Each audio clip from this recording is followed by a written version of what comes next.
السلام علیکم ورحمۃ اللہ وبرکاتہ۔ ان الحمد للہ والصلاۃ والسلام علی رسول اللہ، اما بعد۔ محترم ناظرین کرام، بلوغ المرام کتاب الصیام کے درس میں آپ کا خیر مقدم ہے۔ آج ہمارا یہ 5واں درس ہے رمضان المبارک سے متعلق۔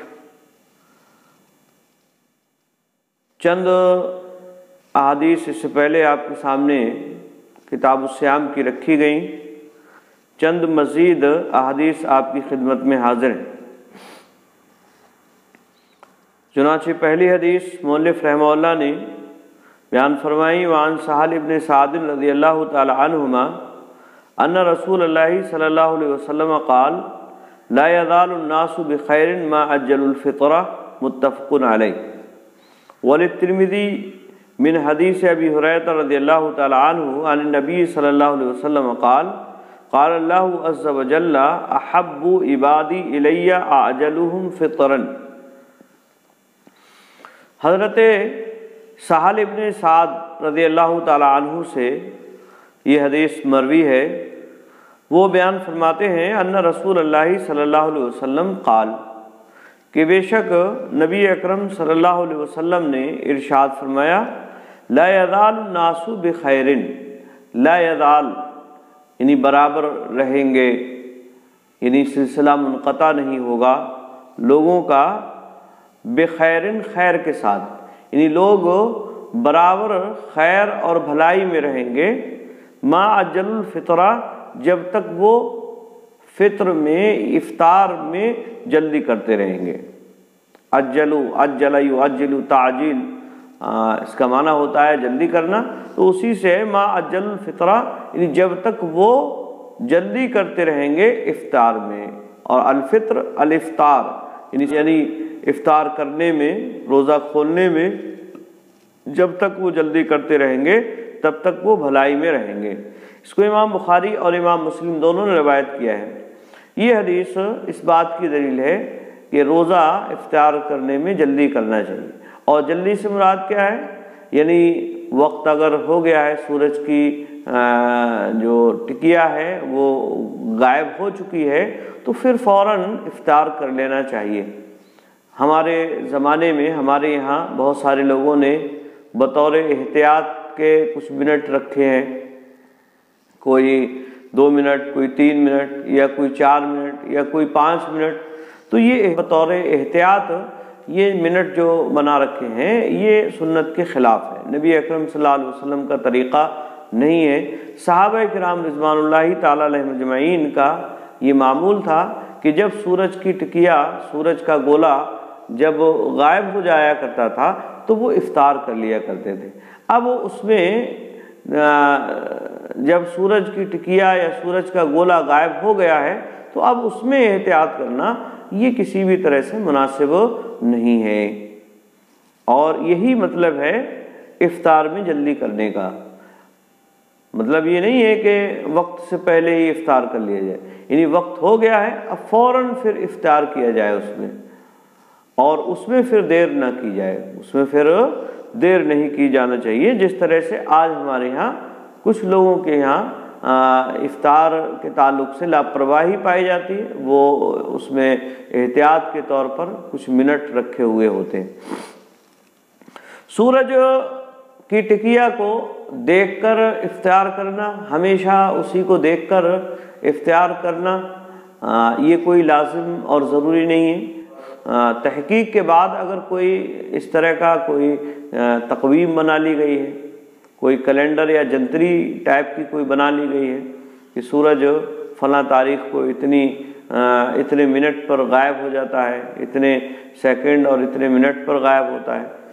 اور فلاں تاریخ میں، فلاں مہینے کی فلاں تاریخ میں اتنے کو غروب ہوتا ہے، تو اس طرح سے اگر علماء تحقیق کر کے کوئی جنتری بھی بنا لیتے ہیں تو اس پر بھی عمل کیا جا سکتا ہے۔ یہ کوئی ضروری نہیں ہے کہ ہر روز سورج کی ٹکیا کو دیکھا ہی جائے، اصل سورج کا غروب ہونا ہے، اور تحقیق کے بعد یہ معلوم ہو چکی ہے جنتری کے ذریعے سے کہ وہ سورج کی ٹکیا غائب ہو چکی ہے تو ایسی صورت میں اس پر عمل کیا جا سکتا ہے اور اس کے مطابق جو ہے روزے میں افطار کا معاملہ کیا جا سکتا ہے۔ تو یہ حدیث اس بات کی دلیل ہے کہ افطار جلدی کرنے میں، وقت پر افطار کرنے میں امت کے لیے بھلائی ہے۔ اللہ کے نبی صلی اللہ علیہ وسلم نے اس حدیث میں اس بات کی گارنٹی دی کہ لوگ بھلائی میں رہیں گے۔ آج مسلمانوں کے اندر جو بھلائی کی کمی پائی جا رہی ہے یا اسی طرح سے وہ فتنے اور فساد کا شکار ہو رہے ہیں، اس میں ایک وجہ یہ بھی ہے کہ آج ہمارے روزے وقت پر نہیں کھلتے ہیں، ہمارے روزے جو ہیں وہ وقت پر افطار نہیں کیے جاتے ہیں، ان میں احتیاط کے نام پر تاخیریں کی جاتی ہیں۔ تو امت کو اس جانب خیال رکھنا چاہیے۔ اسی طرح سے ایک اور حدیث مؤلف نے یہاں بیان فرمائی، کہتے ہیں وَلِلتِّرْمِذِی من حدیث ابی ہریرہ رضی اللہ تعالیٰ عنہ، اور ترمذی میں حضرت ابو ہریرہ رضی اللہ تعالیٰ عنہ کی حدیث میں ہے، عن النبی صلی اللہ علیہ وسلم، نبی اکرم صلی اللہ علیہ وسلم سے روایت کرتے ہوئے، قال، انہوں نے فرمایا، یعنی حضرت ابو ہریرہ نے روایت کیا اور نبی اکرم صلی اللہ علیہ وسلم نے فرمایا، کیا فرمایا؟ قال اللہ عز و جل، اللہ رب العالمین ارشاد فرماتا ہے، اللہ رب العالمین ارشاد فرماتا ہے، اس کا مطلب یہ ہے کہ یہ حدیث قدسی ہے، کیونکہ جس میں قول فعل کی نسبت اللہ رب العالمین کی جانب ہو، یعنی اللہ نے کیا، اللہ نے کہا، اس طرح کی کوئی بات حدیث کے اندر کہی جاتی ہے تو اسے حدیث قدسی کہا جاتا ہے۔ تو یہ حدیث قدسی ہے، قال اللہ عز و جل، اللہ رب العالمین نے فرمایا، احب عبادی الیہ، زیادہ پسندیدہ میرے بندوں میں سے میرے نزدیک، احب زیادہ پسندیدہ، عبادی میرے بندوں میں سے، الیہ میرے نزدیک، اعجلہم فطراً، وہ ہیں جو افطار میں جلدی کرنے والے ہیں۔ عاجل اس میں تفصیل ہے، جلدی کرنے والے، زیادہ جلدی کرنے والے، یعنی جو افطار میں زیادہ جلدی کرنے والے لوگ ہیں وہ میرے نزدیک زیادہ پسندیدہ ہیں۔ یہ حدیث بھی اسی بات کی دلیل ہے کہ افطار جلدی کرنا چاہیے، اور یہ زیادہ پسندیدہ اس لیے ہے کیونکہ اللہ رب العالمین کا افطار میں جلدی کرنے کا حکم ہے۔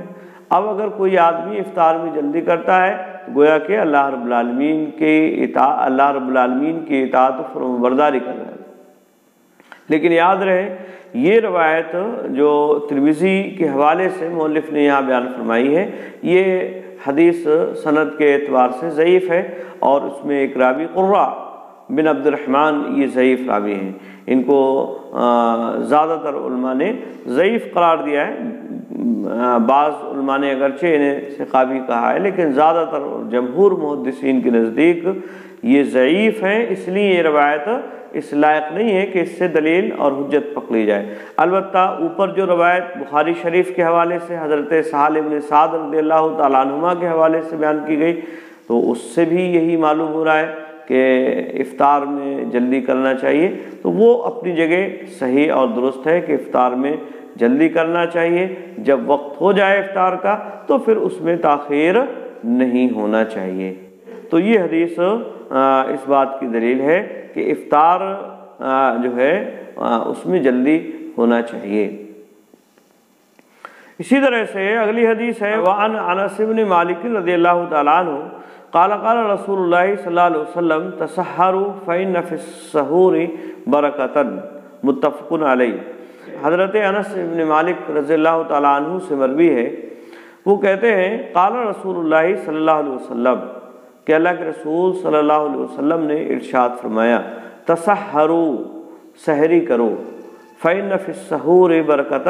بے شک سحری کرنے میں یا سحری میں برکت ہے۔ سحور سین کے یا تو فتح کے ساتھ اسے پڑھا جائے، اور ایسی صورت میں اس کا معنی ہوتا ہے وہ کھانا جو سحر کے وقت کھایا جاتا ہے، یعنی اس کھانے کو کہا جائے گا جو سحری میں انسان استعمال کرتا ہے اور کھاتا ہے اسے۔ اور یا پھر اسے سحور پڑھا جائے سین کے ضمہ کے ساتھ، اور سحور اگر پڑھتے ہیں تو ایسی صورت میں یہ مصدر ہوگا اور معنی ہوگا سحری کرنا۔ اور دونوں کے اعتبار سے معنی اور مفہوم یہی ہے کہ اللہ کے نبی صلی اللہ علیہ وسلم نے ارشاد فرمایا سحری کرو کیونکہ سحری میں برکت ہے، سحری کرنے میں برکت ہے۔ تو یہ حدیث اس بات کی دلیل ہے کہ سحری کرنا یہ باعث برکت ہے، یعنی برکت کا سبب ہے۔ اس کو امام بخاری امام مسلم دونوں نے روایت کیا ہے۔ ایک اور حدیث میں مسلم شریف کے حوالے سے اللہ کے نبی صلی اللہ علیہ وسلم نے یہ بھی بیان فرمایا کہ ہمارے اور اہل کتاب کے روزوں کے درمیان میں فرق سحری کرنا ہے، یعنی ہم سحری کرتے ہیں، اہل کتاب سحری نہیں کرتے، اہل کتاب یہ سحری نہیں کرتے۔ تو سحری کرنا یہ برکت کا باعث ہے، لہذا ہمیں سحری کرنا چاہیے۔ اللہ کے نبی صلی اللہ علیہ وسلم نے اس کا حکم دیا ہے، اگرچہ یہ حکم وجوب کے لیے نہیں ہے، اور آپ صلی اللہ علیہ وسلم نے یہ حکم دیا ہے تو یہ برکت کے لیے ہے، کیونکہ یہاں آپ صلی اللہ علیہ وسلم نے جو آگے بیان فرمایا فَإِنَّ فِي السُّحُورِ بَرَكَةً، تو یہ قرینہ ہے اس بات کا کہ یہ وجوب کے لیے نہیں ہے، واجب نہیں ہے، لیکن مستحب اور نبی اکرم صلی اللہ علیہ وسلم کا طریقہ یہی ہے سحری کرنے میں کوتاہی نہ کریں، کیونکہ یہ برکت کا سبب ہے۔ اور اہل کتاب اور ہمارے روزوں کے درمیان میں یہ ایک طرح سے فرق ہے سحری کرنا۔ سحری کس ٹائم کرنا چاہیے؟ جس طرح سے افطار کے تعلق سے حدیث اس سے پہلے گزری کہ اللہ کے نبی صلی اللہ علیہ وسلم افطار میں ہمیں حکم دیا کہ جلدی کریں، تو ایسے ہی کیا سحری میں بھی جلدی کرنا ہے؟ تو یاد رہے اس کے تعلق سے اللہ رب العالمین نے قرآن مجید کے اندر سورہ بقرہ آیت نمبر 187 کے اندر اللہ رب العالمین نے اس کی وضاحت بیان فرمائی۔ چنانچہ اللہ رب العالمین فرماتا ہے وَكُلُوا وَاشْرَبُوا حَتَّى يَتَبَيَّنَ لَكُمُ الْخَيْطُ الْأَبْيَضُ مِنَ الْخَيْطِ الْأَسْوَدِ مِنَ الْفَجْرِ۔ یہاں اللہ رب العالمین نے فرمایا سحری کے تعلق سے حکم دیا ہے مومنوں کو، مسلمانوں کو کہ کھاؤ پیو یہاں تک کہ سفید دھاگا کالے دھاگے سے فجر کے وقت ظاہر ہو جائے۔ اور سفید دھاگا سے مراد کیا ہے؟ یعنی صبح صادق، اور کالے دھاگا سے مراد کیا ہے؟ یعنی وہی رات کا حصہ۔ تو اللہ رب العالمین نے یہاں حکم یہ دیا ہے کہ اس وقت تک تمہیں سحری کرنے کی اجازت ہے جب تک کہ سفید دھاگا کالے دھاگے سے واضح نہ ہو جائے۔ یعنی سفید دھاگا کیا ہے؟ یعنی صبح صادق، یعنی فجر کا وقت ایک دم واضح نہ ہو جائے۔ تو فجر کے وقت کے واضح ہونے تک یہ سحری کرنے کا حکم ہے، اس وقت تک کھانے کی اجازت ہے۔ نبی اکرم صلی اللہ علیہ وسلم کا جو عام طور سے معمول ہوا کرتا تھا، بخاری شریف میں اس معنی اور مفہوم کی جو روایات ہیں ان سے یہ بات معلوم ہوتی ہے کہ صحابہ کرام بیان فرماتے ہیں کہ ہم سحری کرتے تھے اللہ کے نبی صلی اللہ علیہ وسلم کے زمانے میں اور آپ صلی اللہ علیہ وسلم کے ساتھ، تو اذان اور سحری کے درمیان میں تقریباً 50 آیات پڑھنے تک کا وقت ہوا کرتا تھا، یعنی کوئی آدمی 50 آیات پڑھ لے اتنا وقت یہ ہوتا تھا۔ تو یہ بھی ایک طرح سے اللہ کے نبی صلی اللہ علیہ وسلم تاخیر ہی کے ساتھ سحری کیا کرتے تھے، یہ صحابہ کرام کا معمول یہ ہے تاخیر سے سحری کیا کرتے تھے۔ اسی طرح سے حضرت سہل ابن سعد رضی اللہ تعالیٰ عنہ کی ایک اور روایت ہے بخاری ہی کے اندر، اور اس میں اس بات کی وضاحت ہے میں اپنے گھر میں اہل و عیال میں سحری کرتا تو مجھے بہت جلدی کرنا پڑتی نبی اکرم صلی اللہ علیہ وسلم کے ساتھ نماز پانے کے لیے، یعنی میں نماز میں شریک ہو جاؤں تو اس میں مجھے بہت جلدی کرنا پڑتی تھی نماز پڑھنے کے لیے، نماز میں شریک ہونے کے لیے۔ تو یہ روایات بھی اس بات کی دلیل ہے کہ سحری میں تاخیر کرنا چاہیے، اور سحری میں تاخیر، افطار میں جلدی، یہ ایک طرح سے اللہ رب العالمین کی جانب سے مومنوں کے لیے، مسلمانوں کے لیے ایک طرح سے انعام ہے، اکرام ہے کہ اللہ رب العالمین نے ادھر سحری کا بھی حکم دیا ہے اور اسی طرح سے افطار میں جلدی کرنے کا بھی حکم دیا ہے، تاکہ قوت اور طاقت مسلمانوں کے اندر، مومنوں کے اندر برقرار رہے۔ تو یہ ایک طرح سے وہ جو حکم ہے شرعی، وہ حکم بھی لاگو ہو جائے، اور کسی بھی طرح کی کوئی پریشانی اور دقت بھی نہ آئے۔ تو یہ نبی اکرم صلی اللہ علیہ وسلم کی احادیث اس بات کی دلیل ہے، اور اللہ رب العالمین کا یہ بڑا احسان ہے مومنوں پر، مسلمانوں پر۔ اب یہاں ایک سوال یہ بھی ہے کہ افطار کس چیز سے کیا جائے، وہ اس کے تعلق سے بھی ایک حدیث یہاں مؤلف نے بیان فرمائی ہے۔ چنانچہ کہتے ہیں وعن سلمان بن عامر الزبی رضی اللہ تعالی عنہ عن نبی صلی اللہ علیہ وسلم قال اذا افطر احدكم فليفطر على تمر وان لم يجد فليفطر على ماء فانه طهور رواه الخمسة وصححه ابن خزیمہ ابن حبان والحاکم۔ حضرت سلمان بن عامر الزبی رضی اللہ تعالی عنہ سے مروی ہے، نبی اکرم صلی اللہ علیہ وسلم سے روایت کرتے ہیں وہ، قال آپ صلی اللہ علیہ وسلم نے ارشاد فرمایا اذا افطر احدكم فليفطر على تمر، کہ جب تم میں سے کوئی آدمی افطار کرے تو اسے چاہیے کھجور سے افطار کرے، فلیفطر علی تمر، یعنی کھجور کے ساتھ افطار کرے، کھجور کھائے، تمر کہتے ہیں کھجور کو، تو کھجور کے ساتھ افطار کرے، یہ اللہ کے نبی صلی اللہ علیہ وسلم نے کہا۔ فَإِن لَمْ يَجِدْ فَلْيُفْطِرْ عَلَى مَاءٍ، اور اگر کھجور نہ پائے تو اسے چاہیے کہ وہ پانی سے افطار کرے، فَإِنَّهُ طَهُورٌ، کیونکہ یہ پاک ہے، یعنی پانی جو ہے یہ پاک ہے، پاک کرنے والا ہے، تو پانی سے افطار کرے۔ یہ حدیث اس بات کی دلیل ہے کہ افطار میں اگر روزے افطار کرنے کی نوبت آتی ہے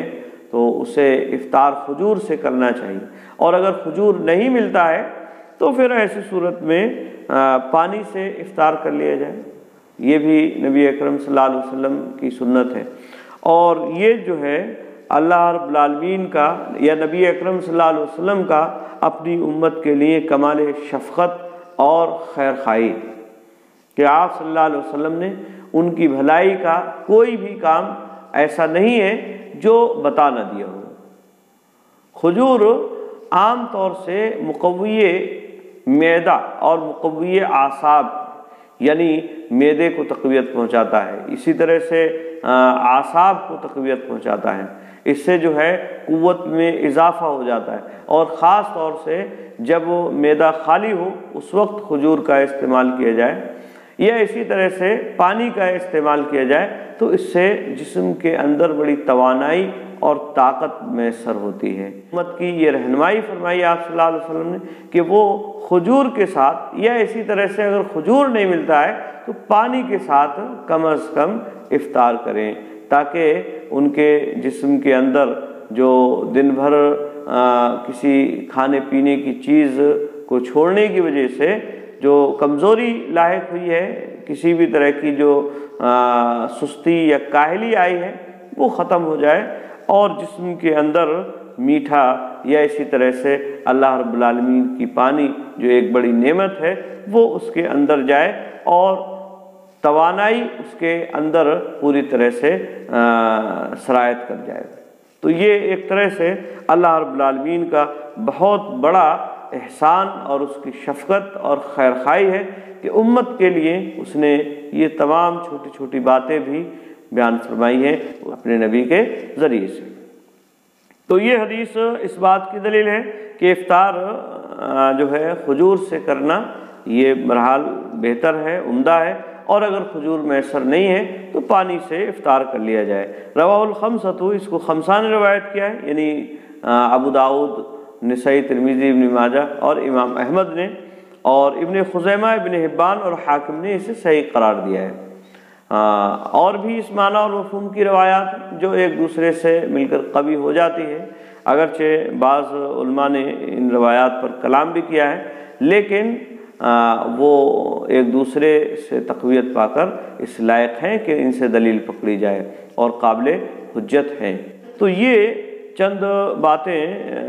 افطار اور سحری سے متعلق آج کے درس میں ہم نے پڑھی۔ آج کے لیے بس اتنا ہی۔ السلام علیکم ورحمۃ اللہ وبرکاتہ۔